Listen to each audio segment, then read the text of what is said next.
Hello, this is my last video for AEP 855. It's Module 7, the Human Resource Frame. The first question was, what is the Human Resource Frame according to Bowman and Deal? It basically describes that the people are the most important resource in an organization. Rather than looking at it as a machine with many moving parts, it looks at it more as a family. Not only is the organization itself important, but the people are just as important in this organization. Everyone should have an opinion in the organization. They should all feel like they're important and they all have a role to play. Everybody should feel equally involved in an organization.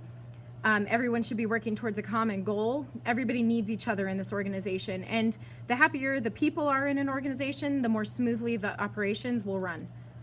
The second part was to talk about how we would prioritize the people or the groups under my leadership. I really struggled with this. I don't think anybody is more important than anybody else in anything. So I decided after a long time of fretting over it to just make a pyramid, and I placed my people inside of a pyramid, and I made a physical pyramid that's attached to my notes if you want to see it.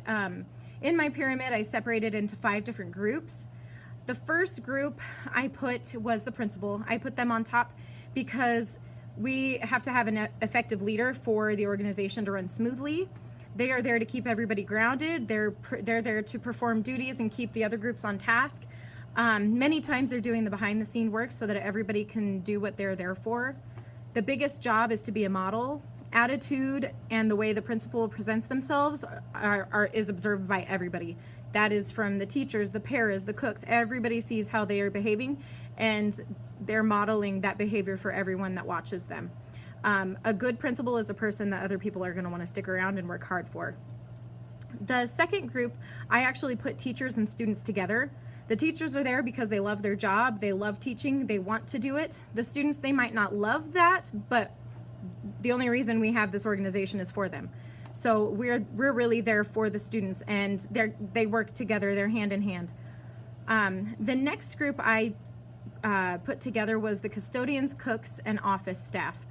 A lot of the videos I watched had them grouped differently, so it was interesting to see the differences in your videos versus mine. I put these people together because I feel that they are at the school every day. They're a huge part of what our kids need every day. They are there to keep our kids fed. The kids can't run off no energy. They need that little break, and the cooks are there for that. The office staff are hugely important. They run everything. The kids are down there constantly. The parents are dealing with them.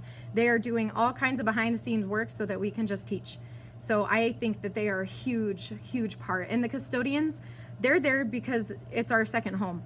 They're there to keep everything clean, everything running. They are dealing with, again, all the behind the scenes stuff that keep our building working. The fourth group I put together was maintenance personnel, paraprofessionals, and parents. I put these together just because they're not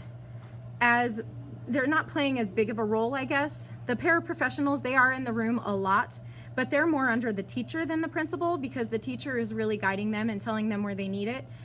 They need to be, and they're the ones telling them what needs to be done. The principal isn't really working with them as much. They do group them and they do give them their evaluations, but they're more under the teacher, I feel. I put maintenance personnel because if we don't have a building that's running, we can't really teach. The last one was parents, and I had a hard time with this one because parents are very important. However, we're not working with the parents as much as we are working with the other people. We are not seeing these parents every day. Sometimes we don't hear from these parents until parent-teacher conferences. However, there are a lot of parents that are very involved at home. The last grouping I did would be alumni and community. The only reason that these are last in my pyramid is because they're just not as seen as much. They're not in the building as often. However, they do play a huge role. We get a lot of support from our community. We have something here called Pa Day, and we give prizes and gifts, and a lot of those things come from the community, so they do play a huge role. And alumni, like I said, they're not here every day, so they're not as much in the day-to-day business as some of these other people.